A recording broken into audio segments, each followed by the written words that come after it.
In today's video, I'm going to teach you how to export pages and spaces in Confluence. Whether you need an editable document, a polished PDF, or a full archive, I'll walk you through the exact clicks and what each option is best for. Start by opening Confluence in your browser and navigating to the page you want to export. On that page, open the More Actions menu, the three dots in the top right, and choose Export. Pick Export to Word if you want an editable .docs of this page. If you need a fixed, share-ready version that preserves layout, choose Export to PDF. Confluence generates the file and downloads it to your computer. That's all you need for a single page. If your page includes images or macros, both formats capture the rendered result, though interactive or dynamic elements may be flattened. To export an entire space, open the space you want to capture. From the Space Home, open the More Actions menu and select Space Settings. In the Settings sidebar, go to General, then find Export Space. Here you'll see format choices. Select PDF to produce a printable package of the space's pages.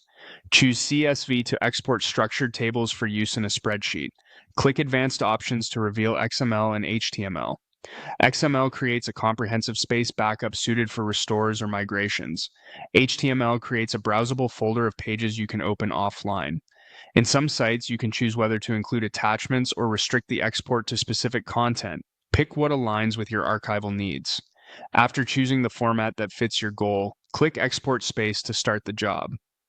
A few quick tips. Large spaces can take time. Let the export process finish, then use the download link. When the export finishes, you'll see a link or your browser will start the download automatically. Save it somewhere you can easily find later. Exporting requires the right permissions. If you don't see export or space settings, contact an administrator. PDF mirrors layout for final distribution.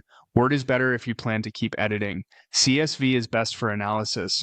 XML and HTML are for archival or moving content. And that's it. You now know how to export pages and spaces in Confluence with the right format for your needs.